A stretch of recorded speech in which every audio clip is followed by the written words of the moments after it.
Assalamualaikum warahmatullahi taala wabarakatuh dan salam sejahtera semua. Alhamdulillahirabbil wassalatu wassalamu ala asyrafil anbiya'i wal mursalin wa ala alihi wa sahbihi ajma'in. Pertama-tamanya saya mengucapkan tahniah kepada Jawatankuasa Penganjur Seminar Antarabangsa Linguistik dan Pembudayaan Bahasa Melayu ke-11 yang dianjurkan secara bersama Fakulti Bahasa Moden dan Komunikasi UPN serta Dewan Bahasa dan Pustaka Kuala Lumpur.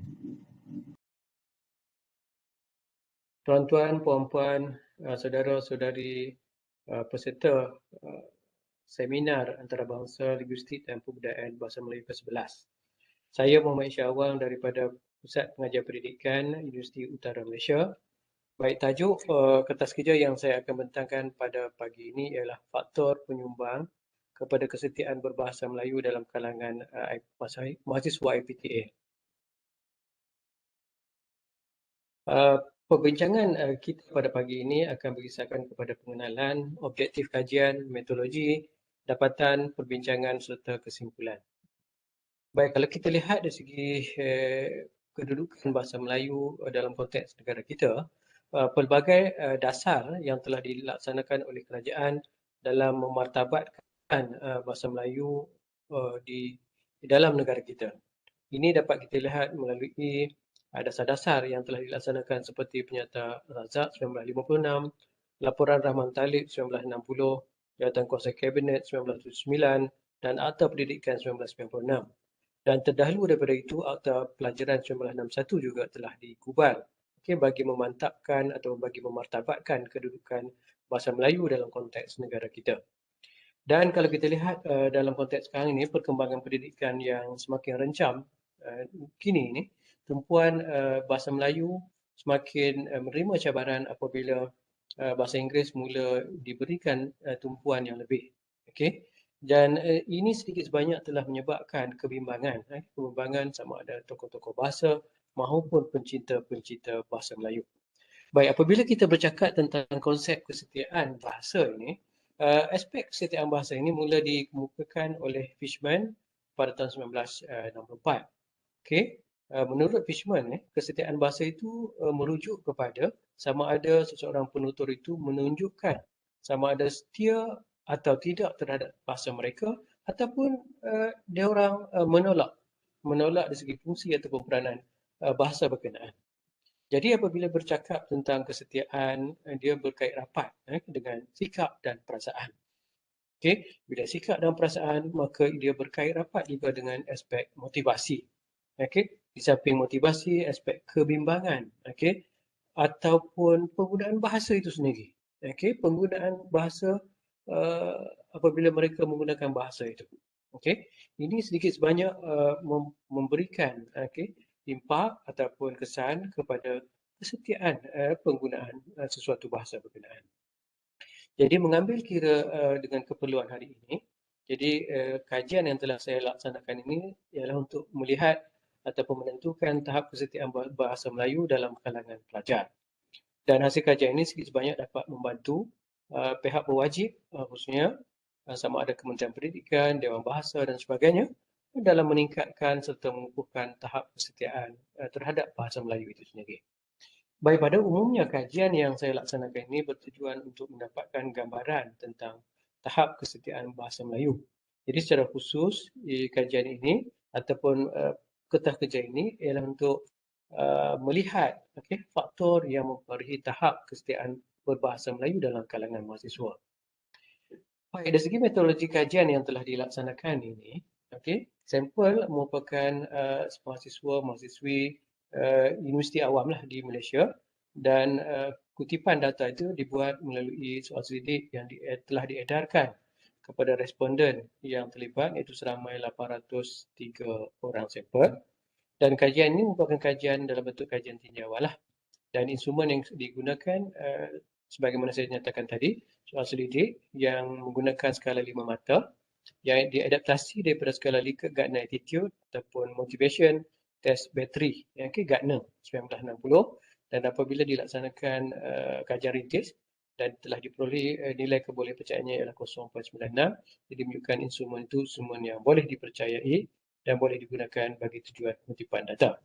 Jadi analisis data yang saya gunakan melibatkan analisis deskripsi ataupun deskriptif dan analisis inferensi lah.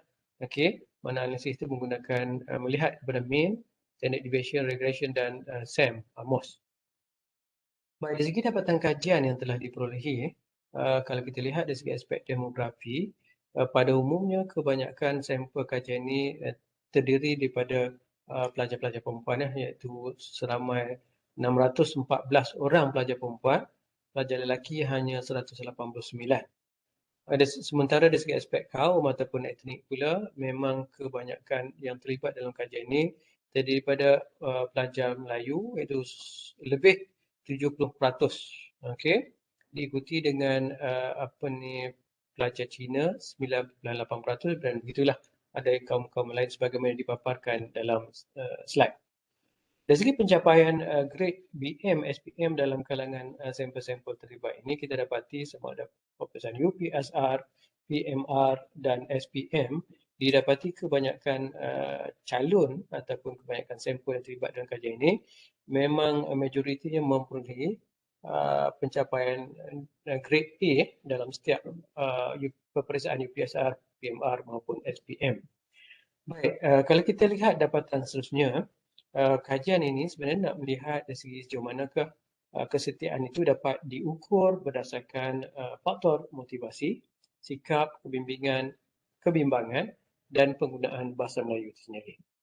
So, daripada kajian analisis regresi yang kita laksanakan itu, dan kita dapati bahawa memang faktor-faktor yang saya katakan tadi itu dari segi kemahiran, sikap ataupun attitude, kebimbangan serta motivasi ini, motivasi ini sedikit sebanyak telah memang mempengaruhi tahap kesetiaan bahasa Melayu. Maknanya ke aspek-aspek faktor ini memang menjadi unsur ataupun menjadi faktor kepada kesetiaan berbahasa itu.